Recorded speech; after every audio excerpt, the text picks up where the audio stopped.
Dia miarahaba antsika rehetra any tokantrano any amin'ity takariva ity manasanao anaraka ity fandaharana l'interview du maire ity araka ny anarany izany fandaharana izany moa izany dia hiresadresaka amin'ny ben'ny tanàna Antananarivo renivohitra 9 Andretsy toaintsika amin'izao takariva izao mpanao gazety efatra izay eto amin'ny plateau izay solotena ireo mpanao gazety rehetra eto Antananarivo renivohitra tonga amin'ny eto akaiko aloha Abraham Razafa avy amin'ny TV Plus Madagascar miarabanao. Miarabanao miora miarabantsika miaranotra an'ity fandaharana ity miaraba n'Andriamatoa ben'ny tanàna ary indrindra miarabantsika rehetra mpanaraka ny fandaharana eto Antananarivo sy manerana ny faritra amin'izao alina izao. Atsy amin'ny akavanako atsy Dina Rakotomanga avy amin'ny RTA. Miarabantsika rehetra mpanaraka izao fandaharana izao miaraba ihany koa anareo mpanao gazety namana rehetra miarabanao Andriamatoa ben'ny tanàna ary falitafoana amintsika rehetra anatin'izao resadresaka izao. Ary Rindra Tahiry avy amin'ny Dreaming. Miaraba ny any tokantrano manaraka ity fandaharana ity amin'izao alina izao miaraba anareo eto amin'ny plateau ihany koa arabaina ianao Andriamatoa ben'ny tanàna ato anatin'izao fandaharana izao. Manantsitra ny arabanao ary Andriamatoa ben'ny tanàna amin'izao takariva izao. Saotra indrindra miaraba anareo efatra menada mpanao gazety ary indrindrindra miaraba amponina Antananarivo izay mihaino sy mijery atsika androany. Ity fandaharana l'interview du maire ity samba no isy an'izany fandaharana izany moa kankasitrany ianao Andriamatoa ben'ny tanàna nanaiky hiresadresaka aminay tsara ampahafantarina antsika ety am-piandohana fa izay efatra mianadahy reto no misolotena ireo mpanao gazety araka ny nambarako teo eto Antananarivo fa ny fanontaniana dia efa nangonina avany amin'ireo mpanao gazety tsirairay tany amin'ireo antsoina hoe station na hainao manjery tsirairay ka isolotena ihany izay efatra mianadahy eto amin'ny plateau eto nisy moa ny mpanao gazety hafa izay nantsoina saingy noho ny antony maro samihafa dia tsy afaka tonga dia niaraka taminay teto ka izay no mahatonga anay efatra mianadahy eto amin'ity plateau ity. Asa ho atongoka avy hatrany angamba ny fanontaniana voalohany Andriamatoa ben'ny tanàna resaka mafana tato anaty ny herinandro vitsivitsy ny mikasika ity CMH ity ben'ny resaka eny anivo ny fiarahamonina eny menimenina ny olona hoe fihinana loatra ity vola miopapana avy any amin'ny commune Antananarivo renivohitra ity mitady vola mafy ve ilay commune nefa izahay jerena fotodrafitrasa iainanay to tsy zarizary asa ahoana ny avarinao an'izay Andriamatoa ben'ny tanàna? Tonga dia mafana ilay fanontaniana. Zao angamba ny tondrako any io resaka CMH io. Voalohany aloha azoko tenenina hoe ny gafy Charlène. Izay ny etombohany io. Ary nanaraka an'io ny Facebook. Hatreto aloha tsy mahagaga izany. Tsy maninona raha misy manesoeso mitsikera fa nampalahelo ny vahoaka n'Antananarivo izay tsy namaky an'ilay CMH Facebook mivakiny. Resaka alika moa mialatsiny amin'ny teny an'izay no tena nahatonga an'ilay izy tamin'ny voalohany. Raha vakina ny CMH ilay andininy 770 dia izao no tena voasoratra eo mba hisorohana ny fanelingelenana ny manodidina dia mila mandray fepetra tsy korotana miverimberina sy mafy. Ina moa ny dikan'izay? Firy moa ny olona tsy manana alika aloha eto Antananarivo dia firy ny manana. Amin'ireo firy ny manana alika tsara taiza ary firy ny tsy manana. Ny afangaron'ny olona ny lamande sy ny hetra io tsy hoe angalan'ny commune vola fa raha ohatra hoe tena manelingelina miverimberina dia afaka mitaraina ny olona. Betsaka ane mimponina mitarainy ka raha mitaraina mimponina dia afaka manantona ny fokotany izy ary ny fokotany no miantso ny commune na BMH na police municipale mba hitenan'ny olona hoe mafy loatra, verimberina loatra fa tokony ahitsy. Rehefa tsy manaiky tokoa moa ny olona, izay vao misy lamande na sazy. ka hoe ampidirana vola eto amin'ny commune sy ny sisa diso zany tena diso asa raha mbola hiresaka CMH nareo mbola hiresaka nasanaty zany Andriamatoa be ny tanàna mijery an'reto lamandy reto ataontsika hoe miopapana ihany raha ohatra ka ireto voasoratra ato anatin'ny code municipal d'hygiène ireto no resana le resaka alika moa ino voaresaka teo hoe 10 alina be izao raha ohatra ka mifari-piainany malagasy no resahana eto Antananarivo fotsiny resahana ianao mahafantatra tsara izany fari-piainany mponina Antananarivo zany ianao ve tsy mahita hoe miopapana be loatra le lamandy raha ao anatin'ity code municipal d'hygiène ity averiko aloha le hoe lamandy setra rehefa tsy diso ianao dia tsy voasazy 0 ariary zany lamandy zay voalohany ny asany be ny tanàna dia voafeny lalàna sy didim-panjakana indrindrindra amin'ny asany be ny tanàna zay tsy ilana ny filan-kevitra munisipaly zao no tena voasoratra eo ny be ny tanàna dia tompona andraikitra voalohany amin'ny filaminam-bahoaka ny fahadiovan'ny tanàna ary ny fiarovana ara-moraly santionany mampizotra amin'ny fivezivezena fanasazinany rehetra manelingelina sy manakotaba amin'ny filaminam-bahoaka ny filaminana amin'ny toerana ivoriam-bahoaka anisan'izany ny tsena ny CMH ane tsy zany namorona CMH efa tamin'ny 2014 no nivoaka ary tamin'izay natambatra tao anatin'ny CMH ny didy rehetra momba ny commune hatramin'ny fahaleovantena ny fanovana natao tamin'ity taona ity dia mikasika amin'ny fanadiovana tokantrano sy ivelany ny fiovan'ny ora fanaripako zany zao ny zavatra novaina ny fandrarana ny fivarotana tokan-dalambe sy ny fiampiasan'ny lalana amin'ny tombontsoa manokana zay ihany zany ny ovaina sy marina fa ny mafimafy ny lamandy fa ny tena mafy amin'io lamandy io ane dia mikasika ny fako nro nasa izay mandoto ny tanàna iny ny tena avo indrindra tsara ho fantatry ny mponina fa maro ane ny fitarainany mponina ny eo amin'ny direction de l'urbanisme zao vao nijerevana voaingana efa manakaiky ny 500 kasika ny trano tsy nahazo fahazahoan-dalana anorina kasika ny kanala tsetsina mikasika ny trano sy fivarotana ao ambonin'ny kanala mikasika ny fivarotana tsy nahazo alalana fa eo anoloana ny toeram-pitsaboana eo anoloana ny sekolina eo anoloana ny tranon'olon-tsotra tsika tokony mahatsapa hoe Antananarivo ane kapitaly malagasy renivohitra tokony ho modely nefa inona moa zao ny hitantsika mponina 7 hetsy iray tapitrisa matory andavanandro 3 tapitrisa ny tanàna tery tsy misy iainana fiara mpivarotra saretsy ny sisa ka io ny ilana ny CMH isika mila fitsipika amin'ny tantana ny fiarahamonina mila miala amin'ny korotana sy ny fitiavan-tena mila mamerina amin'ny fifanajana mila miala amin'ny tombontsoa manokana mba ho andeha amin'ny tombontsoa iombonana zay ny tena tediavana ny mponina Antananarivo manana zoa ary manana didy tsy manderery io ary rariny raha mitaky ny zoany izy fa rariny koa raha misy adidy io CMH io ane tsy tonga dia ampiarina rapitso dia rapitso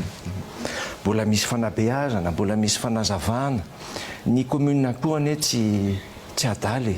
tsy hoe tsy mieritreritra raha ohatra ka tsisy fotodrafitrasa ka tratra amin'ny pipi any an-dalana ny olona tsy ho sazinany izy mbola miandro ny fotodrafitrasa tsika fa raha ohatra kosa misy WC public eo ka io no izy ny pipi eo akaiky eo mba tokony sazina kosa angamban'le olona zay mahatonga an'le hoe io raha tsisy sazy tsisy anaraka ka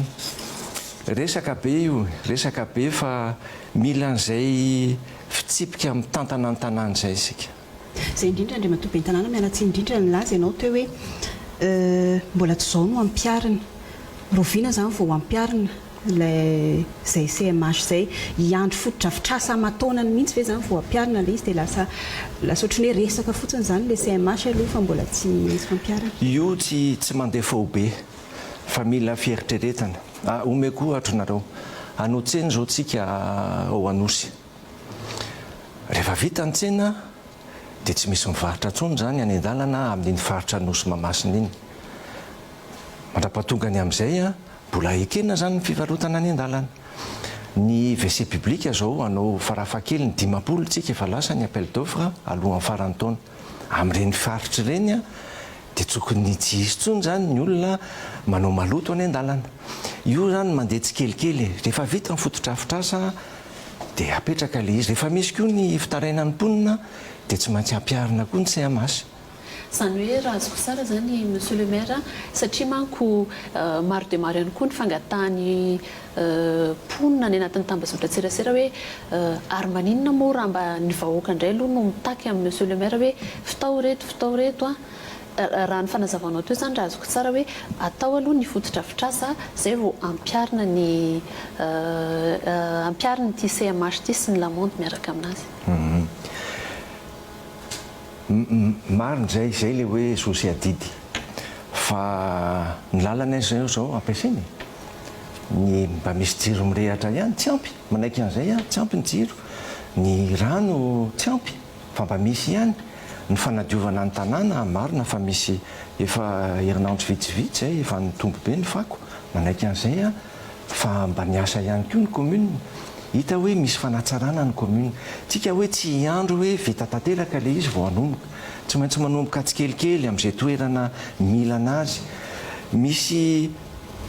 fepetra tsy maintsy raisina. Raha ohatra hoe misy fivarotana hononana hôpitaly, tokony doivina anie tsy miandry an'izay fotodrafitrasa zany tsika. Fa io vitsy anisa ary io mila fampiresahana foana. Ny mpivarotra anie maro no efa nanantony ary zay koa mampiantso mpivarotra mandamina eto aloha no afaka mivarotra nareo zao. Tsy manino io mbola ambony trottoir io fa mba mikisaka kely aloha tsika fa mila mandalo ny tomobile. Miala kely ato aloha tsika satria fijanona amin'ny bus io, fijanona amin'ny taxi be dia manaiky anie le olona. Ny mpivarotra manaiky. Misy olona vitsivitsy eny azo atao hoe korotana amin'ny politika sy ny sisa fa raha jerevana ankapobeny hita hoe manaiky fandaminana ny olona.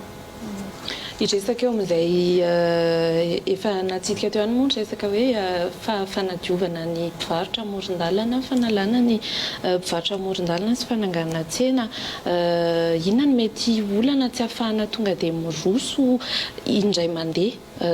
tokony tonga dia hoe ny fandaminana rehetra eo amin'izay famindrana mpivarotra izay zany. Ohatra zao hoe ny any Andravoahangy sy Mahamasina no efa natao maninona tsy tonga dia ampiarahana amin'izay ny an'ny tsena hafa satria isan'ny memena ohatra mivarotra sasany le nafindra hoe maninona ny ariny tsy nafindra dia nefa n'izay terena hiditra ifindra. Tsy vita ray andro ary na dia hoe betsaka raha ny mpiara-miasa eto amin'ny commune tsy ampy ny olona. Ny tanàna lehibe, ny olona maro, tsika nandalo krizy. Ny olana voalohany vola. Tratran'ny krizy tsika nandritra 5 volana, 9 bolana zao. Nandritra n'izay fotoana izay anie maro ny ministera nikatony. Na izahay raha maro ny mpiasa tsy afaka niasa service minimum atao amin'ny commune. Fanady zany ara nandeha ihany ny procédure. Tsara fantatry ny olona hoe raha ohatra ka manapaka ny commune hoe andany vola amina fotodrafitrasa farafahakeliny efa bolana no ilaina izay vao manomboka ny asa. Resaka procédure fanarahana lalàna. Amin'ny faran'ity volana oktobra ity zao efa manomboka zao ny efa mivoaka ny appel d'offre ny tsena anankitelo zao nivoaka sy ny sisa. Midika an'izay nandritra ny krizy zay nanomboka an'ireo dossier ireo mba ahafahana mahazo an'le vola esana amin'ny faran'ny volana oktobra amin'io zany nanomboka ny asa. Tahak'izay ny lalana efa nanomboka efa elaela ny asa tsy maintsy mifampiresaka amin'ny ministera tsy maintsy mifampiresaka amin'ny fer vita ny ampahan'ny teknika zay vao miditra procédure amin'ny vola ny faharoa dia tsy araka ny eritreretana azy ny hitanay tamin'ny tafiditra tao anatin'ny commune efa fantatra hoe fa tsy nilamina le izy fa na izany ara tena hoe ratsy lavitra no ny eritreretiny ny fitaovana tsy ampy tomobile vitsikely any ny tomobile tao tomobile nataleny izy ny ambulance tsy nisy tomobile hitondrana razana tsy nisy ny camion pompier maro no tsy nandeha mbola vao namboarina dia niezaka zany ny commune nandritra n'izay fotoana izay anatsara anavao sy apiditra fitaovana vaovao nandritra ny crise koa ny fidiram-bola tsy nisy ny tsena tsy nisy ny abatsena ny orinasa tsy niasa ny olona tsy niasa ny etra tany ny etra trano tsy tafiditra nandritra n'izay nefa niezaka ihany ny commune nandritra ny fotoana iny tsy hitsahatra ny asa anadio ny tanàna anadio ny kanalina sy ny sisa maro ny fotodrafitrasa ho hitantsika manomboko izao vita zany io procédure azo lazaina hoe nanararoatra ny fotoana io zay nanoany dossier rehetrarehetra any mahafaly dia zao na tsy ampy ary ny vola niditra nanararoatra zay hoe andao arytsika hiarariasa amin'ireo mpiara-biominantoka nandritra n'izay fotoana izay maro ireo nanaiky nanome fanampiana manomboko izao ka hatramin'ny heritaona ny total be no azonay mandritra n'io fotoana io dia manakaiky ny 2.3 lavitrisa ariary 32 milliards en ariary zany hoe mihoatra lavitra no ny budget any commune tamin'ny heritaona ny azo lazaina moa zao ny tafiditra amin'izany tabapaky zao manakaiky ny 10,000 ho ampidirina ny mifokotany tabapaky kely io ny sarety ho an'ny RF2 manakaiky ny 900 ny brouette 2,000 ny kifafa sy ny sisa 10,000 sy 4,000 ny fanamboarana ny CSB anakefatra sy ny fanafody io zao misy $1 million efatra lavitrisa ariary zany anamboarana ny CSB sy hividianana fanafody ho an'ny mponina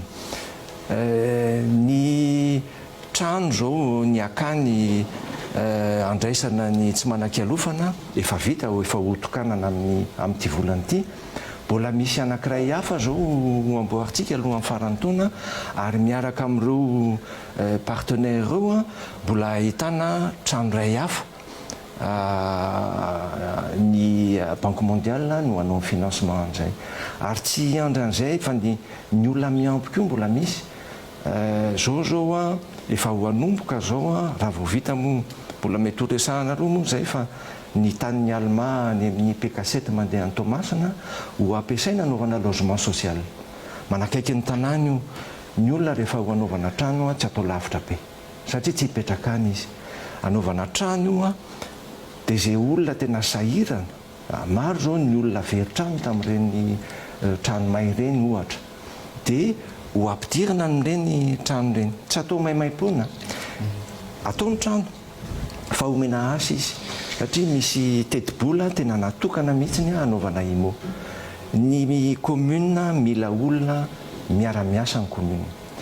dia zay olona mahazo trano eo omena asa imo tsy atao kanalina fanadiovana kanalina fotsiny io kanalina ray fa tsika mila manao lalan-kely tsika mila manao totopato mila manao tetezan-kazo dia mila ampianarina koa zany ny olona anao maçon mpandrafitra sy ny sisa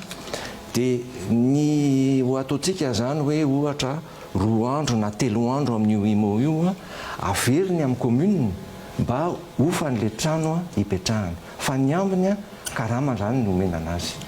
andriamatoa be ny tanàna miverina miaino anao tao anatina minitra vitsivitsy dia ohatra miverina anatina fampanantenana zany ohatra miverina ao anatina campagne électorale tamin'ireny fotoana ny fifidianana be ny tanàna ireny eto amiko eto moa izy ity velo ranony arivo andriamatoa be ny tanàna misy ato voalaza ato ohatra mahakasika an'ireo fotodrafitrasa maromaro zay tokony hotanterahana isan'izany bloc sanitaire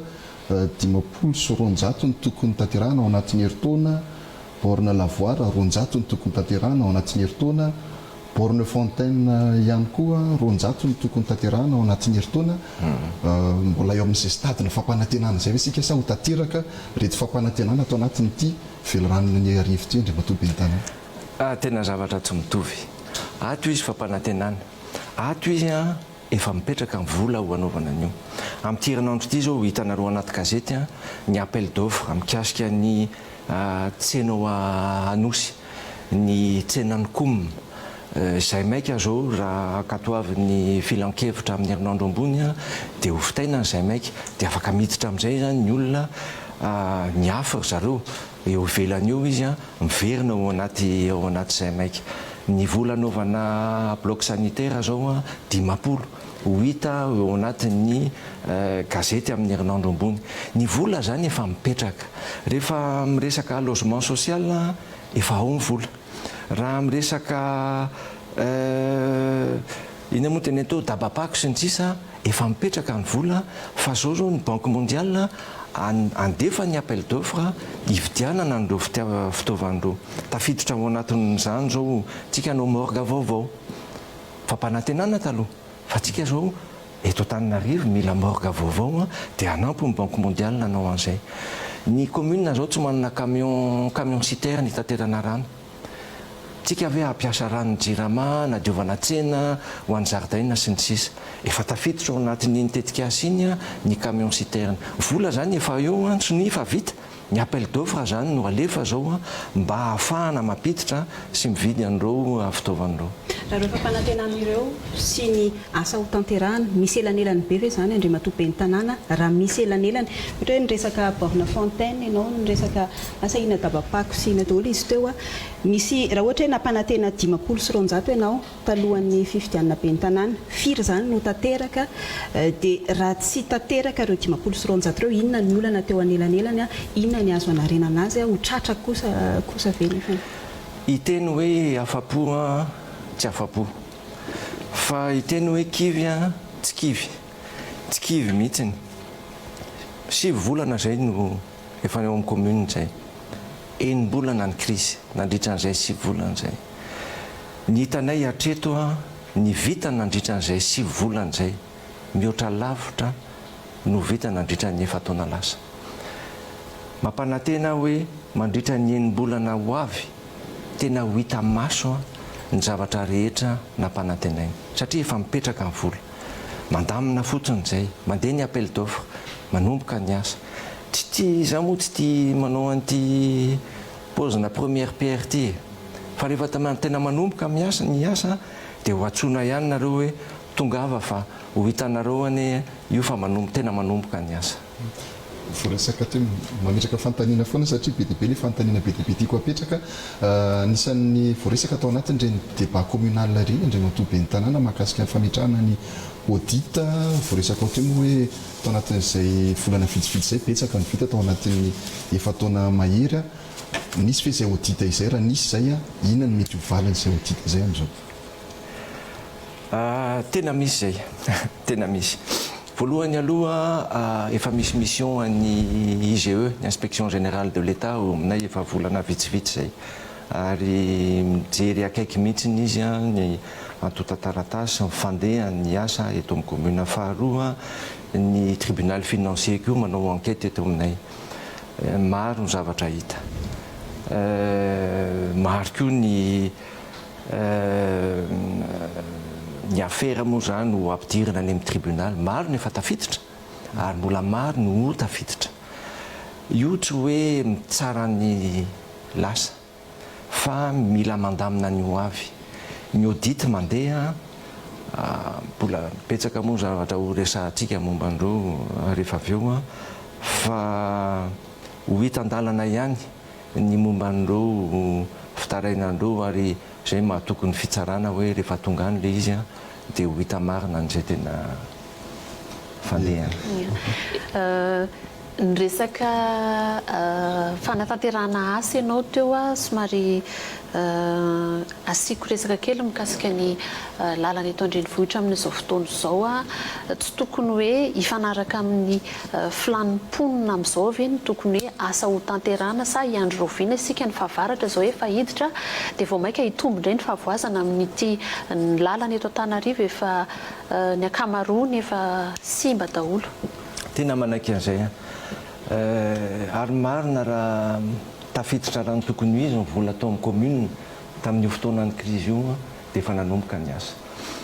Tena tsy nisy vola niditra mihitsy ny fandoavana ny karaha mampiasa ny commune raha nanahirana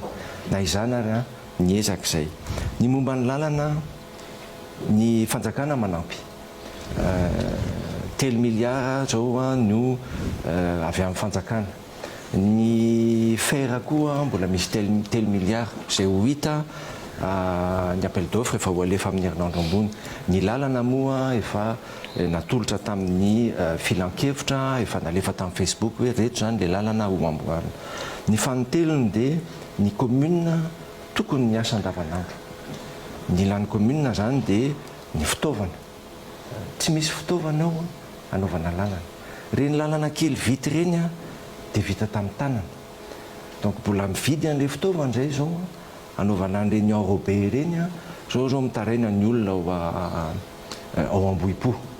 Zavatra roa no atao eo, misy an'ilay lavaka be io mbola ho atao béton. Io tsy maintsy ezahany io alohan'ny atogavan'ny orana. Dia misy an'ilay lalana midina iray io miaraka amin'ny enrobé nanaovana an'io.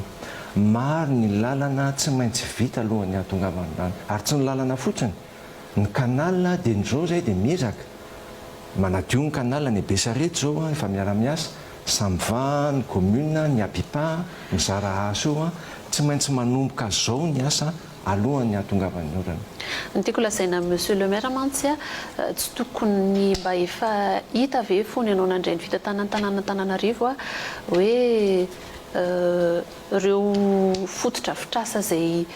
tokony hoe mila mifanakaiky zany mifanandrify amin'ny zavatra ilain'ny vahoaka kokoa satria ny endrasana teo foana lizy ny endrasana teo foana efa akaiky kely tsika zao ny fotoam-pahavaratra. Tsy tokony natao meloa ve le zavatra le fotodrafitrasa mifanandrify amin'izay hoe filany vahoaka izay misimba ihany le izy hanika na ny mpitatitra ny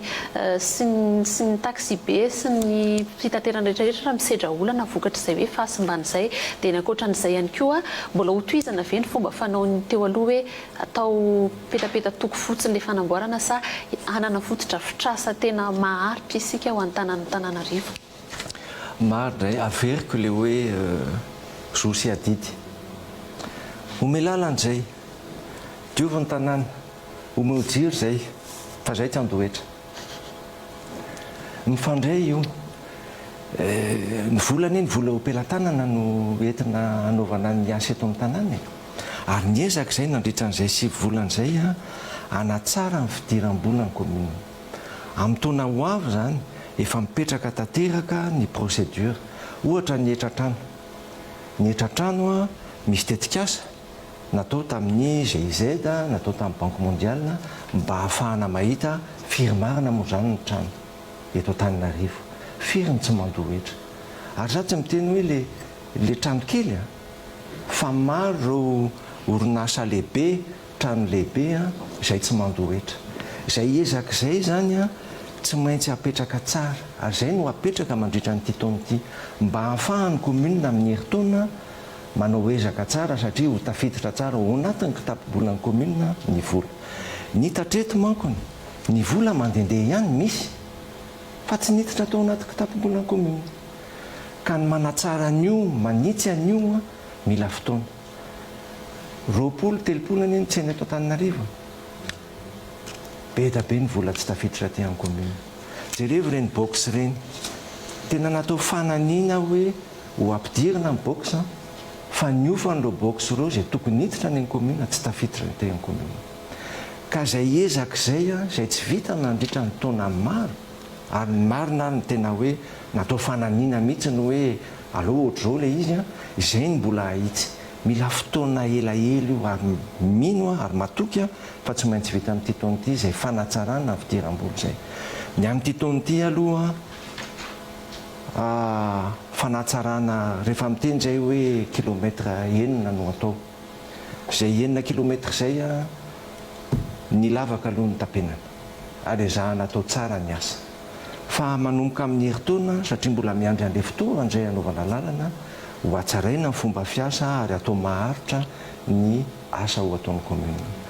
Ny mahavariana anie dia zao sady mahavelom-bolo ilay izy no indraindray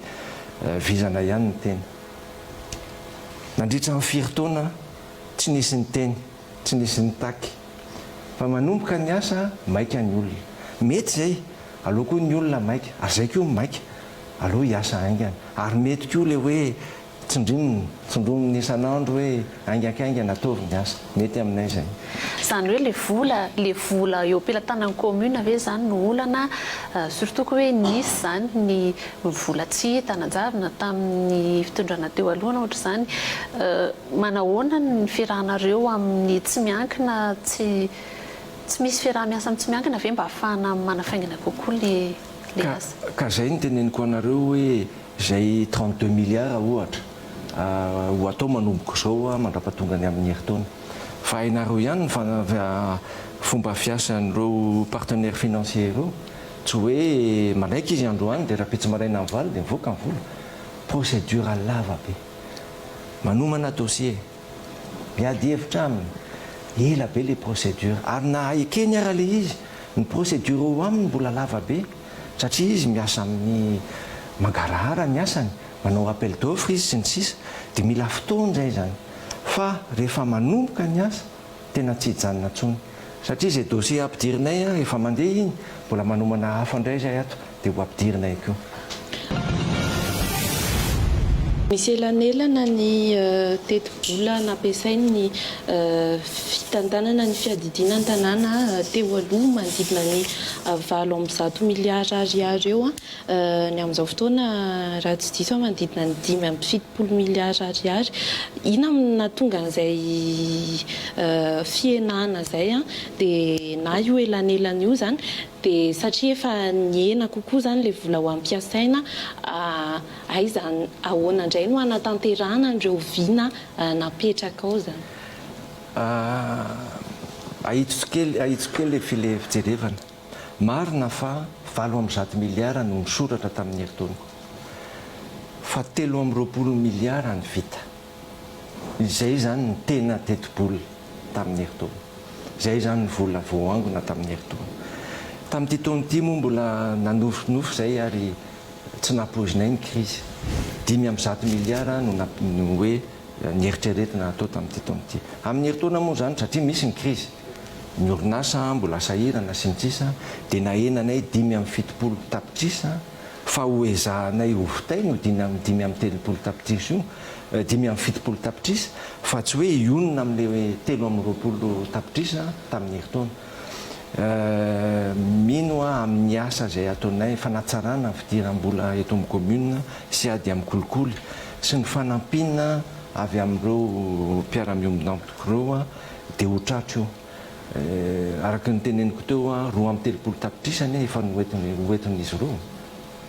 Andriamatoa ben'ny tanàna miresaka teti-bolan'ny commune maherin'ny 7 isan-jato ny teti-bola lany andoavana ny karaman'ny mpiasa daholo amin'izao raha ohatra ka mbola atsasaky ny hetra tokony miditra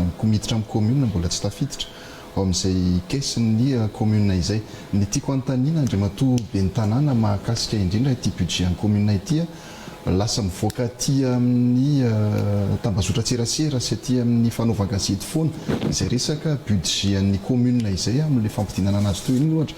Tsy misy korotana ve sa misy disadisa ao anatiny aminareo tsy voava ao anatiny ao zay na mahatonga an'ilay izy mivoaka avy ety ivelany foana zay vao misy an'izay fanitsiana entinareo eo anivon'ny commune zay.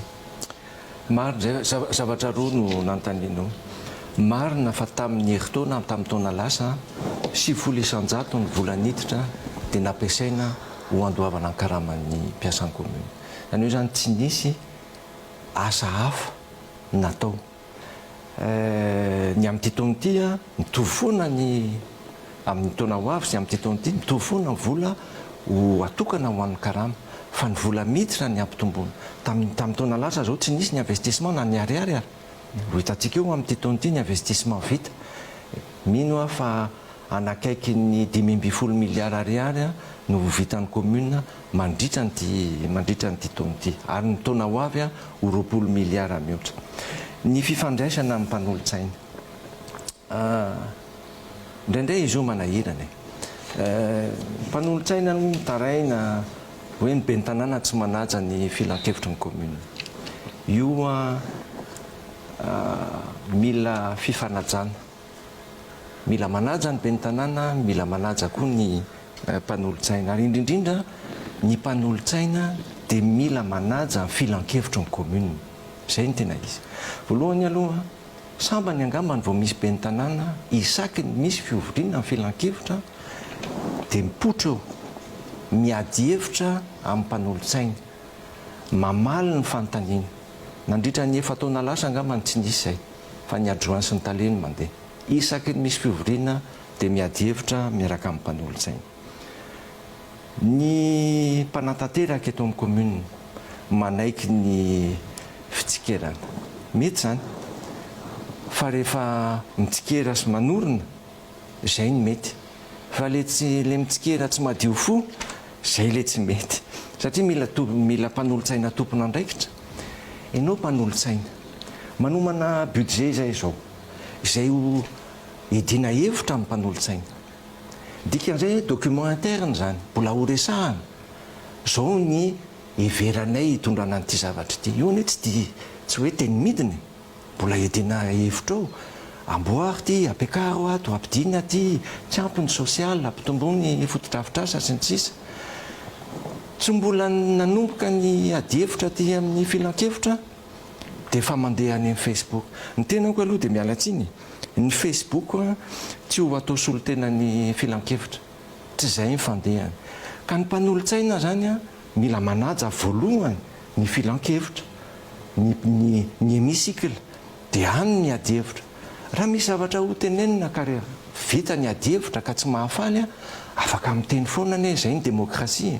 fa le fomba fiasa mihitsy ary tena nisoratako tamin'ity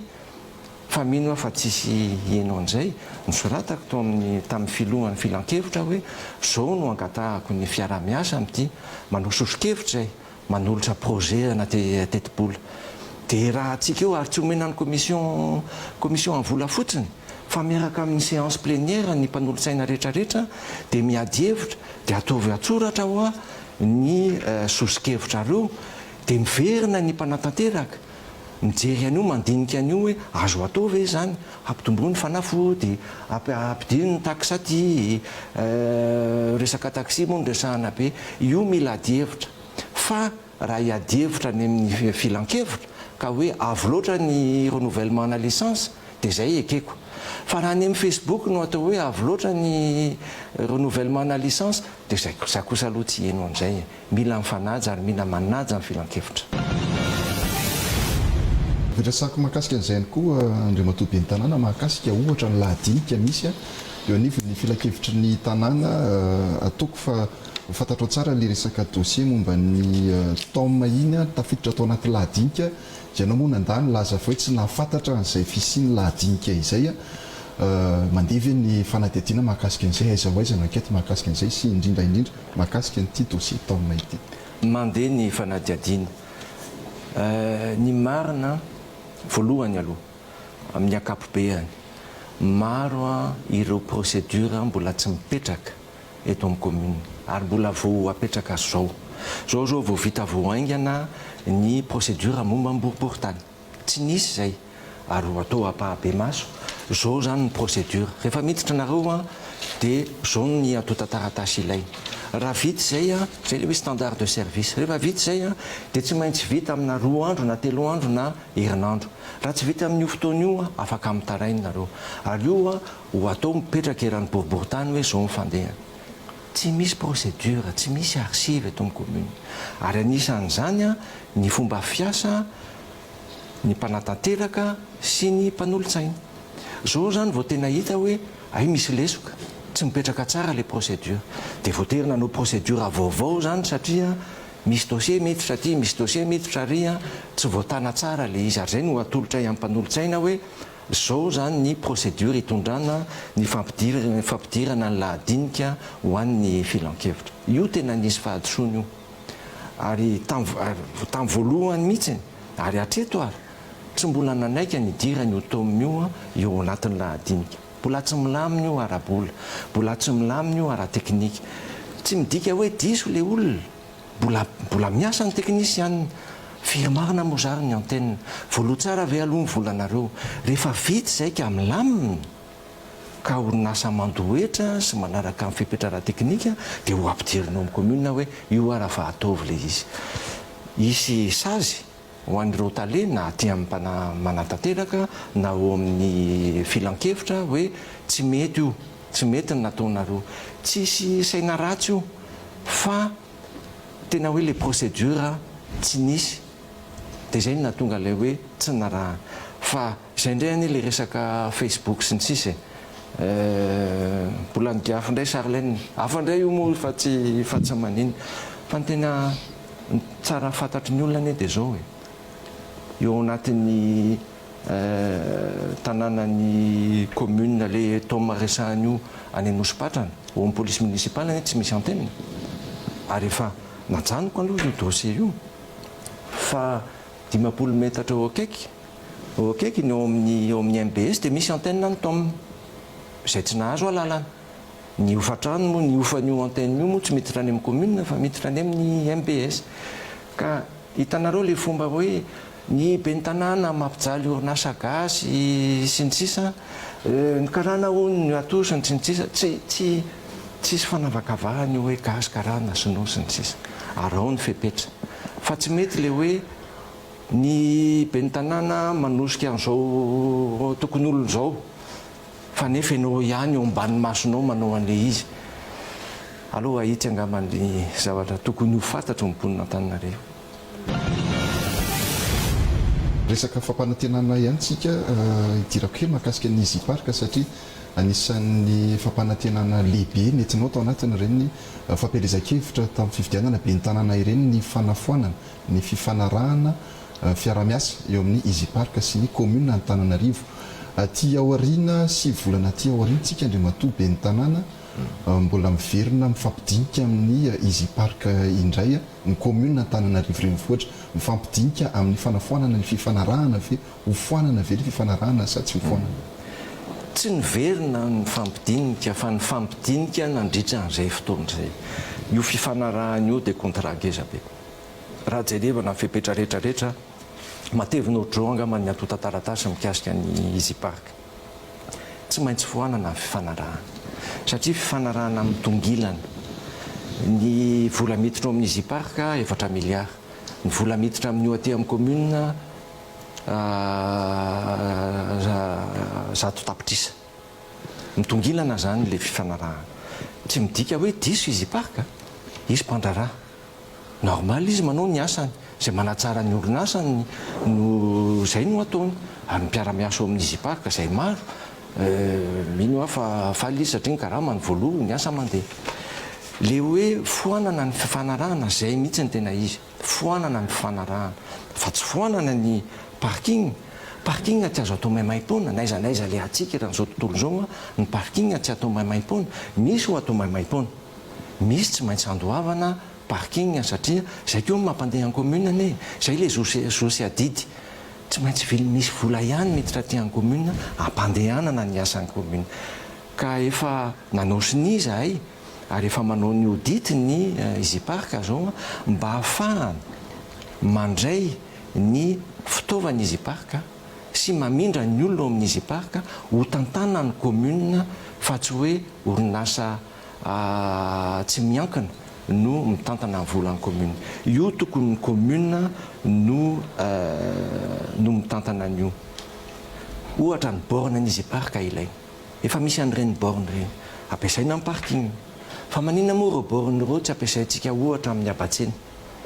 androandro zao isan'andro mikirakira vola 500 ariary sy ny sisa mino aho fa ndroa-patelo ny vola io manjavona aloha atao amin'ny borna dia samy mandohany amin'ny borna ny mpivarotra dia amin'izay izy mahatoky hoe tena tafiditra any amin'ny commune le izy ary voasoratra tsara hoe ianao rakotona randria dia fanandoha androany fa tsy azo rebirebeny. Izay no nandritra n'io fotoanana crise io nataony atao hoe digitalisation an-tsena, nalaina sary ny tsena isaky ny 2 metatra hoe eto zany tokony isy mpivarotra sy ny sisa. Dia io ampifandraisana amin'ilay système hoe eto zany ny toeranao, ty zany ny kartanao amin'ny mampivarotra anao, ty le borna andoavanao any abatsenanao. Tsy mila mandovola any amin'ny délégué an-tsena ianao na amin'ireny bokotra ireny, malaza moa mibokotra any amin'ny tsena. Tsy mila mandoha amin'ireny ianao fa tonga ianao maraina, ianao rakoto dia mahafantatra fa ny toerana misy anao dia 3 be dia tonga dia alohanao amin'ny borna, dia ny lehibe an-tsena rehefa tonga ny amin'ny folo dia afaka mijery hoe ty zany tsenako ty le sary. Izay maitsomaitso efa nandoha, izay menamena mbola tsy mandoha dia tsy mila mampijaly olona fa tonga dia eo amin'ilay olona izy miteny hoe fa maninona ny tsy voalohany abanao androany. Izay no andalana efa akaiky ho vita rehefa ho anomboka zao io recensement ana mpivarotra io, fanomezana carte sy ny sisa. Digitalisation an-tsena rehetrarehetra efa vita, asa be io. Ny recensement ny mpivarotra ho anomboka etsy à petite vitesse dia rehefa vita ilay fifanarahana amin'izy parka hoe miala izy parka dia ny commune indray zany no andray an'ilay borna sy ametaka amin'ny borna isaky ny tsena mba ahafahan'ny olona mandoha ny hetra na ny aba ohatra ny visite ny taxi zao tsy mila mikirakira vola, mandalo amin'ilay borna fotsiny dia afaka mandoha ary tsy voatery hoe any Antsakaviro ianao mandoha an'io fa amin'izay misy anao ka misy borna ianao dia mandoha ny contre visite anao dia mandeha manao visite ianao rehefa misy ny fotoana dia amin'izay samy faly ny olona vita haingana ny asa. Le matobe ny tanàna ny resaka tsena ianao teo mianatsino fa zavatra hitan'ny olona aloha tato anatin'ny fitantananao any commune Antananarivo renivohitra dia ireo fototra-fitrasana tsena narodana nambarany teo anivon'ny CEA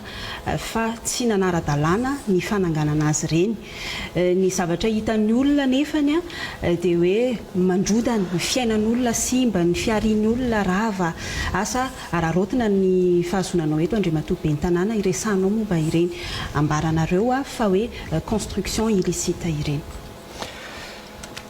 Averiko ny teneniko efa ela tsy ampijaly ny olona ny atongavaka eto amin'ny commune Antananarivo renivohitra fa mandamina. Misy tsena hita hoe tena tsy mety ny toerana misy anazy, tena hoe ambony trottoir na ambony lalana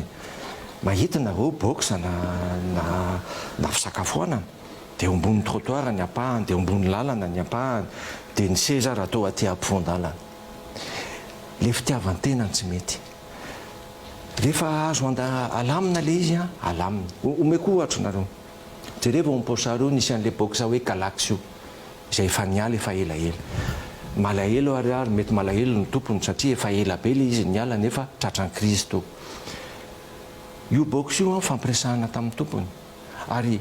olona fantatro olona ny fidianana no propagande niaraka tamiko hoe tsika miditra amin'ny fandaminana ny tanàna. Nanaiky le olona ho asoriko io dia ho ampidirina any amin'ilay tsena vaovao Berrique tsika no tsena vaovao mbola ho resako aminareo. Manaiky le olona tsitrapo. Jereva ao amin'ny building Marson tsisy tsy mahita an'io nefa korotany. Na mpandeha tongotra tsy afaka mandalo amin'ilay izy, ny tomobile tsy afaka mandalo. Zany hoe tsy milaza hoe ho diovina daholo miala amin'ny building Marson raha ty amin'ny Ranomaimbo, tsy izay aloha ny resahana. Fa io misy toerana kely fotsiny aloha mba diovina. Niona tamin'ny délégué an-tsena Pochara ao anatin'ny tsena. Olona 100 anie no ary ro miteny ro ivelandreo anie tsy mpivarotra amin'ny Pochara, zay ozy mpivarotra amin'ny Pochara ary zay tsy d'accord amin'ireo satria io tokony natao fametrahana tomobile tamin'ny fotoan'androny. Le atao hoe concurrence déloyale izay tsy tian'ilay mpivarotra. Le mpivarotra zany misy tsena. Ny Pochara zao tena hita hoe manadio zareo. Mbola ho amboarina le bloc sanitaire mitarainy izy satria le fifanarahana amin'ilay olona tokony hanao an'ilay izy tsy sady simba le bloc sanitaire no masiso dia mbola ho amboarintsika io zany. Allo tapahana le fifanarahana dia manao vaovao. Fa le mpivarotra ao anatiny eo faly hoe manadio ianao amin'ilay fidiran'ny tsena. efa nidiovinay le fidiran'ny tsena io ary zay ny tokony ho izy diovina ny fidiran'ny tsena atao madio tsara mba hahafahany mpanjifa miditra ao anaty tsena dia samy mba misitraka adina hoe io raha fa misy mpanjifa mandehandeha any amin'ny tsena fa mahatonga ny olona tsy mety hiditra anaty tsena hoe rehefa asorina izy ka miditra any misy olo-kafa mandray an'ilay toerana zay le tsy mety aloha ny mpivarotra miditra anaty tsena no namotana zao nisy tabataba kely sy ny sisa nefa ny tsena namotana mbola nalalaka be no tsy mety zany aloha ny mpivarotra hiditra anaty tsena atao madio tsara le fidirana dia any ny mpanjefa ny miditra fa tsy mety le hoe misy olona 10 na 20 ivelany eo dia raha vao tonga ny olona dia eo izy mandray an'le izy dia tsy tafiditra anaty tsena mihitsiny raha opotsara zao olona 20 ny resahana hoe eny fa tsy maintsy niala aloha nareo olona 900 mifaly ary zay ny tokony jerevana ny tombotsoany rehetra ny jerevana ny maro anisa fa tsy ny tombotsoa ny olo mihitsy raha tsy manana fanontaniana reo hipetraka kely eo amin'izay misy mesure d'accompagnement ve andrimatobe ny tanàna amin'ilay fanasorana ry zareo reo sa esorina fotsiny amin'izao manaraka an'ireo anatina amiana ara-pahasalamana-tsika amin'izao fotoana izao andrimatobe ny tanàna betsaka no mitaraina na izany mpivarotra na ny mponina Antananarivo ireo tsy hoe victime amin'ireo fepetra no raisin'ny commune Antananarivo renivohitra ireo tena fotoana ve izao araka ny fanontaniana napetraka ry zareo tamin'ny alalan'ny Facebook na dia tsy dia akasitranao loatra le izy fa tamin'ireny nampitaina anazy fotoana ve izao ametrahana n'izay zavatra izay raha ohatra ka ao anatin'izay amehana ara-pahasalamana izay tsika amin'izao fotoana izao anapiko kely an'izay ihany koa hoe tena nahamaika ve ninanao an'le fandrodanana ireo construction illicite na dia hita aza hoe tranombarotra izy ireo miditra ao anatin'ny mpanjifa noho ilay hoe ireo mpivarotra tetỳ ivelany ireny mpivarotra be deaibe hatrany mpivoananalakely tonga tia beoririka sy ny pochara reny nahamaika ve ninanao ny fandrodanana noho ny hoe nandamina an'ireny mpivarotra eny amin'ny trottoir ireny niditra anaty toerana iray tena fotoana ve raha tena hoe iandro ny tena fotoana tsika dia ho tapitra ny efa taona amin'ny mandat tsisy asa vita zay ray ny faharoa ny hitan'ny olona dia le toerana misy olana fa maro aneny efa fandaminana efa napetrakay vondresahako teo ohatra le galaksa maro ny toerana efa mifakahity zay fampiresaka zay mandamina zay beorika moa ny resahana tao hoe iverenana alohan'ny farany taona raha manaiky moa ny mpanolotsaina ny commune dia ho atomboka amin'le trano tsy vita le tekno taloha io ho atao tsena misy riana anakefatra na anankidimy dia ho ampidirinao daholo ny mpivarotra maro ireo mpivarotra ireo amin'ny toerana io efa nanaiky hoe ho asorona sasany mbola tsy nesorona fa hoe amin'izao daty zao zany dia nareo manala an'le izy dia ho ampidirinareo anatin'io tsena io ny fivarotanareo zay maika ohatra zay mifanaraka izay mbola ivelanareo aloha zao mba miafy kely fa raha vao vita le fotodrafitrasa dia ho tafiditra nareo ny olona manaiky ny fandaminana sy ny fampiresaka amin'ny commune maro ary azoko lazaina hoe mety amin'le izy mila miafy kely satria mbola mila manorona tsika mandritra ny ray volana roa volana fa misy olona kosa tena tsy mety miresaka ohatra fotsiny eo aporsar io misy an'le boxa fotsifotsy le eo ambony trottoir lengezangeza io convention an'olona ray zay convention illégal iny efa illégal fa le olona ray io nanome an'io convention io an'ny olona 420 na 1000 illégal indro zany le izy atsona le olona efa ampiresaka tsy tonga indray indroa indimy impolo nampanatsoana ny avocat tongavany efa zao ane le izy io misy investissement le mpivarotra misy valeur misy volana eo anatin'io fa tsy tokony mpitehana fa hoe tsy alova antsika mifandamina esoriny entanareo diovinay le toerana ty misy tsena vaovao fantatra tsara zao ny daty ho anaovana an'le tsena vaovao dia ho ampidirinao nareo fa rehefa tena tsy mipotra mihitsy moa ny olona efa ampiresaka aminay dia atao ahoana tsy maintsy hotrongisiny io zany indray andro any hoe tena tsisy tonga ifampiresaka aminay nitory zareo tany amin'ny tribonaly resy na resy ary izy a dia efa nyteny hoe tongava ifampiresaka amin'ny commune Antananarivo fa io tsy hoe ampijaly olona tsika ohatra ray ny Esplanade efapolo ny illégal na 5 fa 9 no tena manana convention ara-dalàna efa mifampiresaka zay sy reo 9 reo hoe andao ary ifanaraka tsika zay ne tsy ampijaly anareo andao ifanaraka zay anao tsena ny anosy tsy kitianay mihitsy ny toeran'io raha tsy vita le anosy rehefa vita le toerana anosy dia mifindra kely aloha nareo mandra-pavitantsika ny aty amin'ny Esplanade ny vola laninareo tamin'le trano dia alohanay ndao ataontsika expertise hoe lany ny volanareo ho alohan'ny commune vola laninareo dia rehefa vita le fotodrafitrasa vaovao dia miverinareo aty Analakely satria taona nahazatra anareo efa 20 taona zay manaiky le olona ary io mbola ho atao atsoratra hoe io tsy maintsy misy engagement ny commune hoe tsy maintsy ho arahana ny zavatra tenen'ny commune ny olona ane manaiky fa le fandraisana n'le izy amin'ny saina ratsy foana ny manahirana sy ny fanararaotana amin'ny politika fa raha fa tena hoe andaminy tsika tsy ampijaly ny olona mahita vahaolana foana. Alors io resaka mikasika an'le logements sociaux Andriamatoa Ben'ny tanàna efa natsidika kely ihany aloha izy teo aloha teo hoe anangana vaovao fa raha ny fantatra dia efa manana logements sociaux ihany koa ny commune Antananarivo renivohitra ampanofainareo voalaza fa ampanofainareo amin'ny vola amin'ny vidiny tena mirary dia mirary izy io asa ahoana mahakasika an'izay tsy hoe tena mirary dia mirary fa tena hoe ohatra fotony sasany ray alina ariary roa alina ariary aiza anao hitana tranona roa alina zao ny commune manana trano be da be misy toerana 920 zay misy tranon'ny commune ary ny tranon'ny commune efa manakaiky ny 700 amin'io 700 io 920 isan-jato no tena hoe piasan'ny commune amperinasa no mampiasa an'le trano zany hoe zany olo-kafa no mampiasa an'le trano samy mahafantatra tsika fa ny karaha mampiasa ny commune zany iva tena hoe tsy ampy fa zay ny avantage ny piasan'ny commune hoe marina fa kely ny kasamanareo fa io raha fa misy trano hipetrahanareo fa olona maro no midongy an'le toerana tena hoe midongy an'le toerana ary misy olona tena olona avo misy généraly misy misy manaiky miresaka amin'ny commune moa dia miala tsitrapo fa misy tena hoe midongy eo dia mandeha amin'ny tribunal sy ny tsy rariny zany ary zay no anisan'ny taratasy nalefako tany amin'ny filan-kevitra hoe io raha ny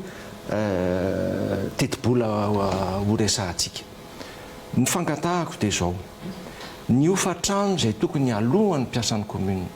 dia aloha atao iva satria ilainy faka kosa zay tsy piasan'ny commune aloha ampitomboana 10 eny 10 eny tsy maninona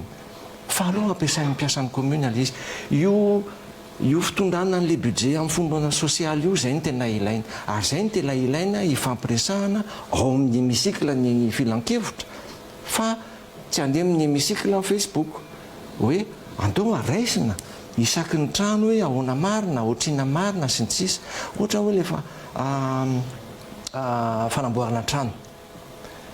ny sosikevitry ny commune zao dia hoe tsika mila manatsara ny trano eto Antananarivo ka io fandoavana etra io ane anamboarana trano efa teo io efa taona 10 taona mahery angambany efa teo io tamin'ny taona lasa sy ny sisa ary tsy nikitiana mihitsiny fa tsy nampiarina andao ary raha ohatra ka ambany 5 tapitrisa ariara ohatra na 10 tapitrisa ariara ny asa tokony atao dia tsy mandony ininina ary tokony manampy ary ny commune ohatra hoe fampiraraha amin'ireo mpanao loko ireo hoe anaovy loko moramora zay anaovy remise ngezangeza mba hahafahan'ny olona manatsara ny tanàna zay ny tediavintsika rehetra hoe andao anatsara ny tanàna fa kosa misy orinasa ngeza be zay manamboatra trano reo kosa angamba ny tokony andoha ary zay ny rariny zay olona afaka manampy sy manam-bola tokony andoha fa ny olona sahirana ny tranokely tsy tokony andoha. Mikasika ny fanotofana tany Andriamatoa ben'ny tanàna isan'ny mampitaraina ny mponina ihany koa indrindra misy orinasa lehibe manao an'izay fanotofana tany ataoko hoe tsy ara-dalàna angamba tsy hanonana toerana eto ataoko fa fantatro tsara izay dossier izay aiza ho aiza ny mahakasika an'izay fanotorana tany eto Antananarivo izay mahazo alalana very zareo hoe ianao ve fa nanome alalana amin'izay fanotorana tany izay nandritra an'izay 6 volana izay. Marina izay ary tena adiny commune isan'andro zao io tsisy fanavakavahana, misy gasy misy karana, misy sinoa, misy vazaha tafiditra daholo. Misy tena tany tena hoe ngeza be ary mety hitanareo tao amin'ny sitin'ny commune angambany fa nisy fidinana nataonay ifotony miaraka amin'ny APIPA, miaraka amin'ny ministère, miaraka amin'ireo partenaires techniques ireo anosy vavaka zao anisany. Tsy manana permis de rembler, tsy nandoa taxe na rembler. Nanao permis ana trano fa tsy mifanaraka amin'ilay permis ny zavatra nataony. Ny canal tsetsiny. Dia izay ny ilana ny fiaraha-miasa, ny APIPA, ny ministère sy ny commune. Nidina tany ary terena le mpandrarà aloha avy aloha ny taxe ny APIPA. Izay anaovan'ny APIPA fanamboarana canal. Amboary ny permis anao, ataovy mifanaraka ny zavatra hita, atao régularisation, andoavy ny lamande sy ny tsisa. Fa tsy maintsy mifanaraka amin'io, tsy maintsy misy ny technicien mahita hoe tena mety io trano io. Ary farany, amboary io canal io, satria tsy mitsahatra mitabataba mimponina eo hoe ho avy indray ny orana, maty ny vary sy ny tsisa, efa hita io nandritra ny campagne. Zao mbola tsy vita foana. Nomena herinandro moa ilay olona tsy maintsy tonga eto aty aminay ny teknika hoentinareo ho anamboarana ny canal fa le tena fitiavan-tena no tsy mety mary izy ireo. Misy orinasa lehibe, misy orinasa kely. Vao omaly alina zao mbola natratra camion roa na telo izay isan'andro io. Andeha pasika mbola misy, mandeha an-tsara sotra mbola misy. Vazaha, gasy, karana, be da be, tsisy hoe ny eviny. Ny tena marina dia hoe samy nanao tao daholo ary samy mbola mieritreritra hoe mbola azo atao io. Fa afaka miteny any olona maro anie zao camion tratranay zao aza manao nareo fa ajanony anao. Efa nifoanana ny fanomezana permis ana rembler zao eto Antananarivo. Iny angamba ny arrêté voalohany raisiko vao niditra atao amin'ny commune hoe ajanony aloha ny rembler, tsisy permis mivoaka zany. Mahita nareo amin'ny tanà Waterfront niezaka moa le mpandrarà nandritra ny commune izy no nanao an'le fanotofana tany fa efa nampanantsona ny mpandrarà. Eny ary manana permis ianao. Zay aloha mieritreritra hoe tsy tena manaraka lalàna ny permis anareo satria zay tsy mahita étude environnementale ohatra. Eto ty ny étude environnementale anareo. Io moa efa potika ny rano, efa potika ny biby efa lasa. Zao no angatanay aminy ataovy ny régularisation. Alaivo ny asoro ny 1 hectare amin'io tany io dia avereno ny rano. Asivy voninkazo, ny vorona moa tsy verina tsony fa avereno ny voninkazo io fa ilain'ny Antananarivo io. Dia hatreto aloha mbola tsy nanaiky le mpandrarà fa io tsisy hetsika io, tsy azo autorisation izy, tsy afaka mampihetsika camion izy, tsy azo permis de construire izy raha tsy vita ny zavatra nangatahany commune taminy. Asorony 1 hectare dia afaka manao zavatra hafa ianao. Manampy moa izy zao amin'ilay canal mandalo amin'iny Masay iny ary zay no angatahana taminy. Asory aloha ty rembler ty, atao apio ny commune anatsara ny canal, ivoahan'ny rano mba tsy hivelena ny rano anjana aloha. Efa manao izy ary manaraka ny APIPA fa maro ireo toerana izay tena hoe manahirana ary afaka miteny hoe maro ireo olona tena maditra. Tsy manapaka ny tenao Andriamatoa ben'ny tanàna mahakasika an'izay hoe fanotofana tany izay zavatra efa hitanay amin'ny mampanao gazety tamin'ny fanadihadiana natao tamin'ny fotoan'androny hoe ireo mpanambola nahita aza fa misy fiantraikany amin'ny zava-misy amin'ny urbanisme eto Antananarivo ny fanotofana tany dia ireo mpanambola dia mahazo alalana trany na atao hoe efa foanana aza ny permis de rembler dia ny mpanambola mahazo alalana trany na inona mety ho fiantraikany io ny tondra-drano etsy andaniny. Afaka milaza ve ianao eto Andriamatoa ben'ny tanàna amin'ny anarany mangarara fa tsy misy izay ho an'ny commune Antananarivo renivohitra manokana? Tena tsy misy izay. Ary ny tena hitany isan-kalina tsy hoe mpandraraha lehibe foana. Ny tena marina tsy mpanambola manao an'ilay izy fa samy manao any ambany tanàna any, any amin'ny digy sy ny sisa, tsy akijanona io. Zay zao nahita hoe misy fahafahana soa ihany falany andro manototra tany ary any lalana na mandeha any Ivato any mahatratra 70 hectara izay nomeny Taolo. Tsisy anome an'izany mihitsy, tsisy anome an'izany mihitsy ny famapitsalo ny mponina zay. Nataontsika aza ve hoe nekeny teo aloha zay zavatra izay ianareo ve zany afaka manafoana an'ilay izy raha ohatra hoe hita hoe tsy mety ilay izy? Hitanareo amin'ny tana Waterfront ny autorisation de remblayage nenetsy ny commune ny manome. Iny moa efa vita fa na izany ara satria efa vita ilay izy dia tsy maintsy hatsaraina. Ataovy ny canal, avereno ny rano. Raha vitanareo zay dia ho ekenay. Raha tsy ataonareo zay dia tsisy an'ny autorisation anareo mihitsy. Hiditra resaka fandray eo amin'ny resaka digitalisation satria isany nampanantena ny rosoana amin'izay fiovana lehibe avy ny fotony izay ny filoham-pirenena ny commune isan'ny mandray anjara feno ao anatin'ny fanatanterana izy. Aiza ho aiza ny dingana eny anivon'ny fokontany amin'izao makaiza zany ny fizotra an'io fiovana io amin'izao fotoana. Ny raha carnet am-pokotany ny resanao efa nandroso tsara ny asa. Ny carnet am-pokotany moa ny tena marina ny ministère ny aty-tany ny tena misahana ny carnet am-pokotany. Fokotany moa ny lehibe amin'ny fokotany district sy ny ministère fa ny secrétaire no an'ny commune. Fa na izany ara satria misy an'io fiarahamientana io amin'ny fanjakana ary satria ary isorana amin'ny président ny filohan'ny république hoe tena manaraka akaiky ny resaka carnet am-pokotany io dia efa natomboka ny tetika asa. Ny ordinateur anaovana an'io efa eo amin'ny commune nomen'ny fanjakana. Ny carnet am-pokotany vaovao vao nifampiresaka vao aingana tamin'ny filohan'ny république efa voninao ho aterina any amin'ny commune amin'ny herinandro ambony ary ho atomboka moramora ny fanovana ny carnet amin'ilay carnet vaovao digitalisé. Ny digitalisation tena ilaina.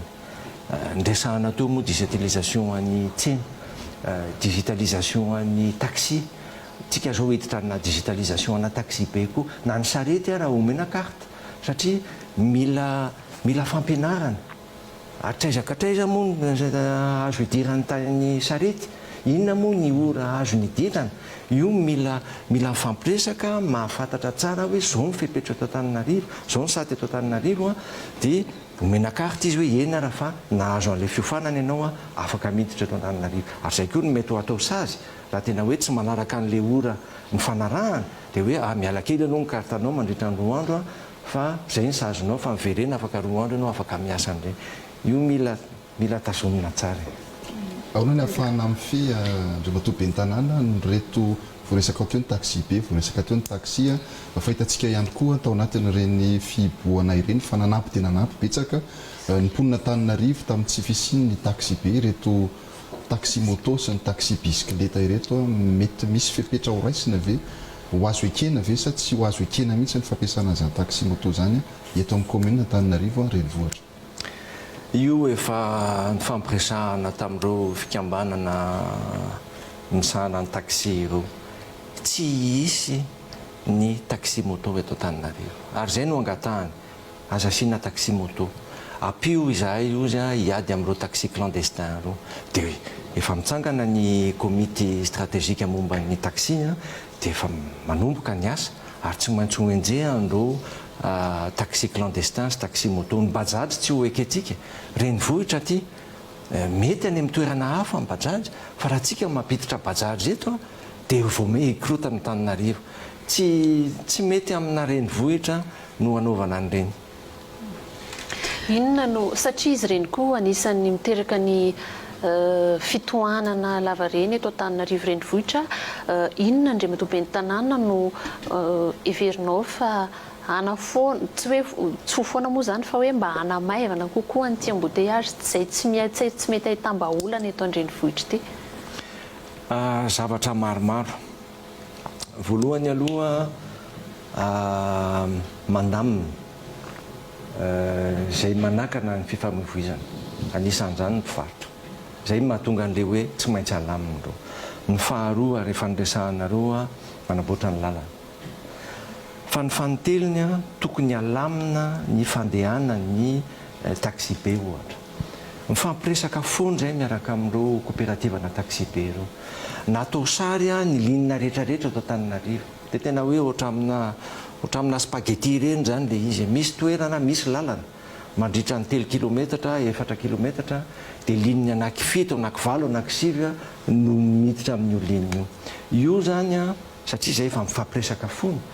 angataka fanampiana zay amin'ny olona mahay an'io hoe ahoana ny andaminana ny linina ny taxi be eto Antananarivo mba hahafaly ny vahoaka sy ahafaly ireo coopérative ireo. Nitadiavana ny hiroborobo ny sehatra misy ny coopérative, ka zay ny ilana an'le hoe aloha irahantsika halamina le izy. Ny faharoa ho ampidiritsika, mbola mifampiresaka zay hoe andao arasitsika an'ity géolocalisation ty ny taxi. Zavatra roa ny tadiavana. Voalohany aloha ampidirina amin'ny CNAPS ny mpiasa ao amin'ireny coopérative ireny, na chauffeur na receveur, tsisy manaraka ny lalana. Zany hoe ombany masontsika zany ny tena hoe sehatra illégal angeza indrindra, satria ny taxi be eto Antananarivo hoe 3 arivo, dia hoe andaontsika hitady fanampiana mba ahafahana mampiditra an'ireo receveur sy chauffeur ireo hiditra ao amin'ny CNAPS. Tsy izy no andohan'io fa hitady fanampiantsika anaovana an'izay mba ahafahana ohatra misy accident du travail sy ny sisa mananitsabo amin'izareo. Ny faharoa amin'izay koa isika afaka mandamina ny fandehanana ny taxi be eto Antananarivo. Manaraka couloir ave le izy, manaraka cahier des charges ave le taxi be, manaraka ny ora ave, zay ny tena ilaina. Mandeha aingana loatra ave le taxi be, zay no ilaina. Ary tena hitako fa tena mazoto mihitsy ny coopérative ireo apiditra n'io resaka géolocalisation io mba ahafahana koa angambany amin'ny heritaona mandamina ny fidiram-bola ny taxi be. Ny taxi be any zao mitovy amin'ny commune ihany, ny vola miditra ao amin'ny coopérative kely no ny vola miditra ny paosy ny receveur, mitovy amin'izay ny commune sy ny régisseur. Fa hoe andao raha hitady système tsika raha tsika atao mba ahafahan'ny olona mandoa mba hiakatra ny recette ny versement ny taxi be. Ny tena tediavana dia zao ninona sehatra misy eto Antananarivo aloha iroborobo, taxi io aloha iroborobo, taxi be io aloha iroborobo. Tsisy resaka taxi vaovao zany, tomobile vaovao, tsisy resaka taxi be vaovao zany hoe ho ampidirin'ny commune, tsy zay mihitsy ny mitetika asa. Aloha tena azo vola ny coopérative sy ny taxi. Rehefa velona tsara izy, ka tsara mihatsara ny lalana, mihatsara ny fifamoivoizana, ka tena hoe milamina ny sehatra misy anazy, dia eo tsika hiresaka hoe raha hanova tomobile nareo dia andao raha entinay nareo ifampiresaka amin'ireo mpivarotra tomobile ireo mba ahafahanareo ahazo tomobile vaovao. Zay tsy hiditra amin'io. Ny commune tsy barotra tomobile, ny commune tsy barotra bus, tsy zay ny asanay ary tsisy idiranay mihitsy. Fa aleo kosa ampiana ny mpandraraha mba hifandray entre mpandraraha mba ahafahan'izy ireo mahazo tombotsoa.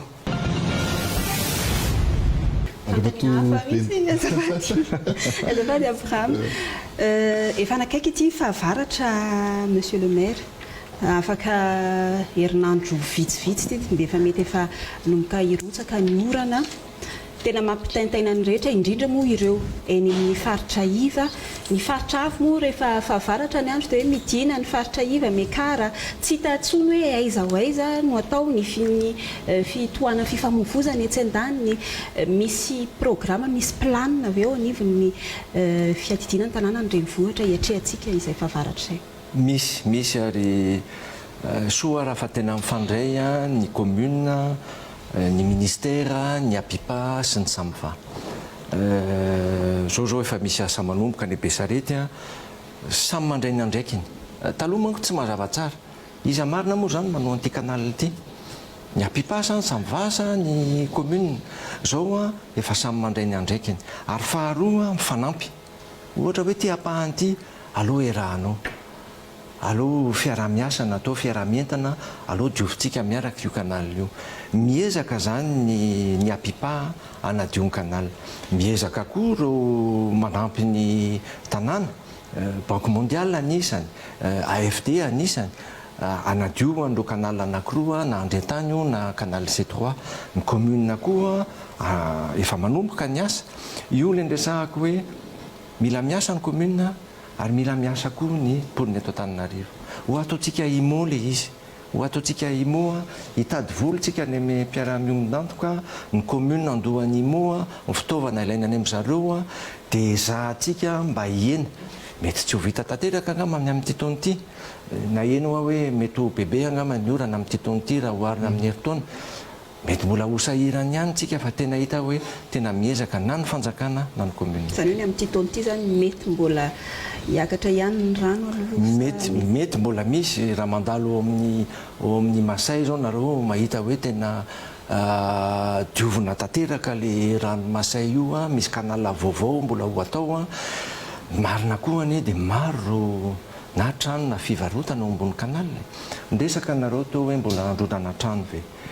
tsy mbola hany ny eritreritra hoe tsy nahazo permis nareo ka ho arotana ny tena marina hoe tsy nahazo permis nareo andeontsika eritreritra hoe ahoana no anaovana régularisation anio misy tanony commune ohatra tena hoe efa misy trano lehibe ho arodana ve le trano tsy zay le izy aleo vidinareo alany tany commune dia régulariser na permis fa misy kosa ao ambony canal ary ho zaraina ny sary fivarotana trano tena hoe ho ambony canal dia hita hoe mijanona eo zany le rano dia miangona eo reny kosa angambany alohan'ny zao fahavaratra alohan'ny atongavan'ny orana dia tsy maintsy andray fepetra ny commune. Atao anatin'izay ray volana 3 herinandro zay ndry matoa ny tanàna eo amin'ny 20 teo ny trano mainty tao Antananarivo renivohitra raha nitatitra avy eo anivo ny mpamonjy voina izao aiza mety ho fanampiana ny mpamonjy voina na Antananarivo renivohitra satria fantatra ihany koa fa misy ny intervention ataon'ny zareo any amin'ireo commune manodidina ireny rehefa tena tsy vita ihany koa dia miantso avy any amin'ny asekina ny pompier na Antananarivo amin'ny famonoana afo eto Antananarivo renivohitra. Tena marina izay ary hita hoe tena nitombo be nandritra n'izay tsy 3 herinandro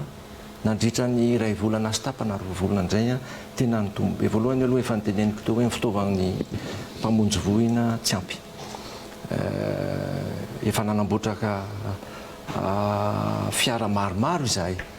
ny tuyau raha ny tsy ampy teo hoe vao napiditra tuyau izahay misy camion ray koa ho avy ho fanomezan'ny gouvernement japonais mino fa ho avy alohan'ny farany taona io camion vaovao io ary marina koa fa mila mifanampy ny commune voalohany aloha ny commune manakaiky Antananarivo ary misy fifanarahana efa nataonay Tanjombato moa manana camion izy fa ny ambiny tsy manana fa tena miasa mafy reo pompier atsika ireo tena miezaka ny commune nampitombo ny fitaovana ary faharoa misy olona pompier 10 izay ho ampidirina zato moa no tena niriko fa ny pompier mila formation manokana mihitsy ny fampiofanana manokana ka 10 ihany aloha ny zaka amin'izao dia mbola ho apitsika 10 amin'ny herintaona zao vao tamin'ny omaly niantsovonjo ny commune Antsirabe izay tsy manana camion hoe mba ampio zay ampitrano camion satria ny tranomay aty aminay dia tena efa nandritra n'izay tapabolana resahanao zay mbola tsy fantatra hoe possible ve zay satria tanà koa sy ny manodidina mila n'izay fitaovan'izay ka ho hita hoe ahoana ny fanampiana indrindrindra hanampiana ny commune Antsirabe. Adiny raisy fefany izay no nyresahantsika Andriamatoa Ben'ny Tanàna fetifety ihany ny fotoana nefa mbola betsaka ihany koa ireo loha-hevitra tokony ho resahana idirako kely mahakasika ny resaka politika Andriamatoa Ben'ny Tanàna tsy afaka tsy ho resahantsika mahakasika n'izay fifidianana ny loholon'ny Madagasikara izay ianao raha teo dia anisan'ireo mpifidy lehibe amin'izany mba tiana ho fantatra ny hevitra ao mahakasika n'ity fifidianana loholon'ny Madagasikara ity hoe tokony tanterahana feniveny collège électoral ahoana fomba fijirinao na dia voalazanao foana moa ianao tsy dia mahay loatra n'izay politique zay. Tena tsy mahay ary tena tiako hoe Antananarivo ihany resahana fa marina moa fa mpifidy vavety eto Antananarivo ary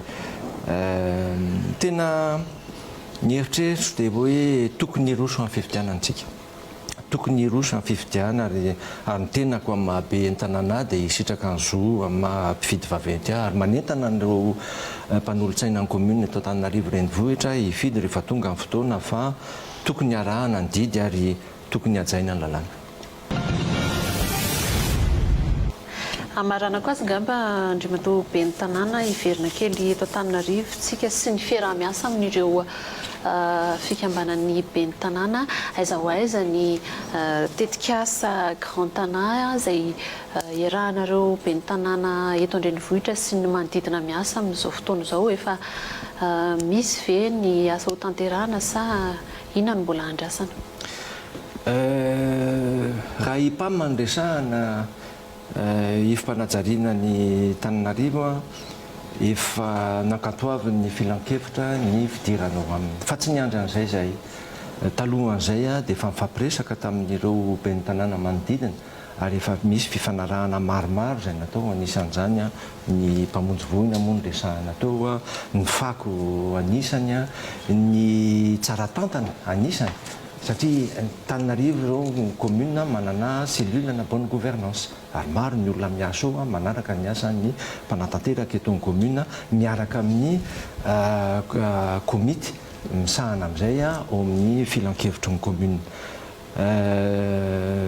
Ny asa isan'andro moa zao vao aingany etsy mahazo ny fiara-mientana amin'ny ben'ny tanàna ny Ambohimangakely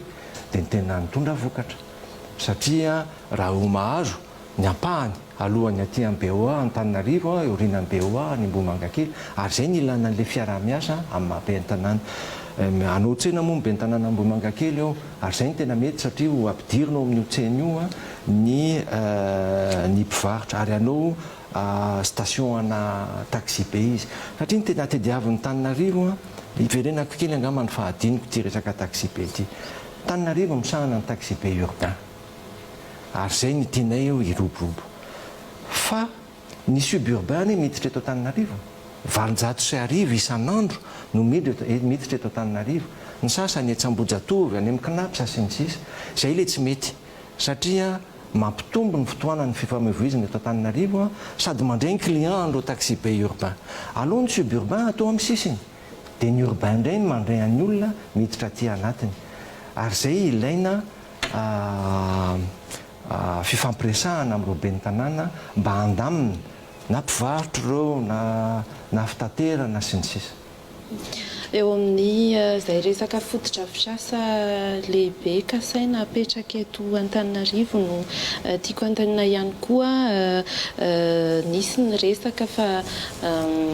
ny kianja eo Ambohijatovo hovaina ho toerana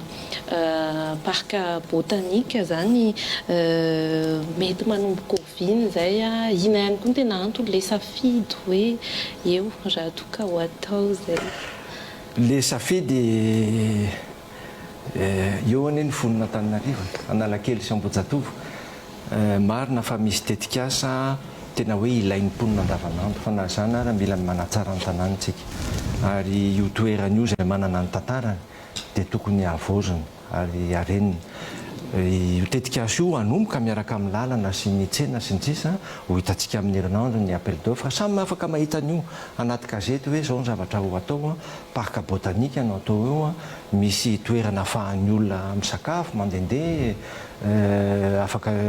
ilalovany ankizy sy ny sisa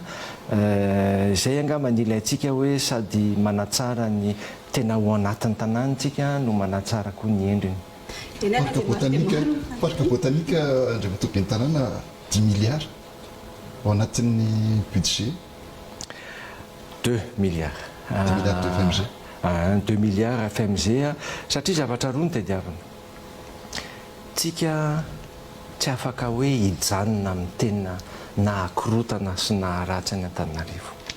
mila miezaka tsika 5.7 milliards ny budget eo anatiny io 5.70 miliara io 2 miliara no atokatsika anaovana zaridaina. Ny ambony a omentsika an'ireo mpandraraha na hitanareo hoe tsy antanymena vita ny zaridaina, alohan'ny farany taona eo ankoron-drano vita ny zaridaina, any Ambato be vita ny zaridaina, eo Antanymena misy, any petite vitesse misy. Reny zany a mangataka ny olontsika anampy atsika, fa atsika koa ne tokony miezaka tsika manatsara ny vola metitra aty amin'ny commune dia miezaka koa tsika mandany ho an'ymponina. Farany anankiray satria ray mindritra fotsiny raha ohatra ka ahoana ny mety ifandraisan'ny Andriamatoa ben'ny tanàna an'ireny kisarisary sary hitatra any anatin'ireny tambazotra tserasera reny, satria hitako ihany ianao Andriamatoa Nainandriatsitohaina hoe manaraka an'ireny ary mahita an'ireny izay betsaka ihany koa moa manaraka anao anatin'ireny tambazotra tserasera reny, mazaka an'ireny tsikira reny Andriamatoa ben'ny tanàna. Mandesoeso tapaka ny tsinaiko. Zay ny demokrasia tena hoe ary io raha tsara saina tsy mampanina le manompa aloha tsy dia voako loatra, fa ny ambony tena zay ny ahitana hoe tanora manan-tsaina sy ny sisa non tena me foana ary mety zara moa ka manaraka fa mety ho tenen'ny olona hoe olona lehibe io hoe dia hivanivany fa tsy manenina. Teny ary maro dia maro ny fanontanianay, mbola maro ny tianay apetraka fa inona fa amin'ny fotoana manaraka mbola hisy ahafahan'ny mpanao gazety eto Antananarivo renivohitra hifampitafa aminao toy izao ka ankasitrana indrindra ianao Andriamatoa ben'ny tanàna nanaiky ny resaka taminay efatra mianadazy ampatsahivika any fa solotenan'ireo mpanao gazety ny fantaniana izay niarahana efatra mianadaty eo moa dia fantaniana nangonina avy amin'ireo mpanao gazety namana rehetra fa melohan'ny tena amarana antsika satria manana eo amin'ny 2 minitra sisy tsika tsy maharay adiny ray sasany an'izay resantsika izay dia aloha amitina kely izay tianao ambara Andriamatoa ben'ny tanàna. Misaotra indrindra tompoko ary manantena fa mbola eo ntsika fa za moa tsy dia tia miresaka izay fa ilaina tsy indraindray ny asa ny tena mahaliana. Aloha averiko angamba ny momba an'Antananarivo. Antananarivo renivohitra. Antananarivo ilaintsika mamerina ny asana Antananarivo. Tokony ho sarotrarotra amin'ny fiainana Antananarivo, izay ny tena tediavina ny tena marina. Taloha rehefa miakatra aty an-drenivohitra ny mponina avy any ambanivohitra ny akanjo tsara manaraka amin'ny fepetra. Ny tiaka izany fa manaja amin'ny renivohitra izy. Amin'izao fotoana izao ny fiainana ny ambanivohitra no entina aty an-drenivohitra ary hita fa manakorotana ny tanàna. Toe-tsaina nandritra ny 50 taona tsy ho vitantsika mandritra ny herintaona 1 andro 2 andro no manova an'izay ary tsy ho vitako rery ary tsy ho vitan'ny commune rery fa tsy maintsy mandray andraikitra ny rehetra. Tsy ny sazy tsy ny lamando ny tena lehibe indrindra fa ny fotom-pisaina ny fepetraka apobe izay ny ilana an'le hoe mila fitsipika mifehy ny fiarahamonina Antananarivo. Fa aloha tena hitsotra raha misy olona tsy vonona anaraka ny satana Antananarivo amin'ny maharenivohitra azy dia tsofina rano izy. Tsofina rano izy hipetraka amin'ny toerana izay manaiky loto, izay manaiky korotana, izay manaiky tabataba.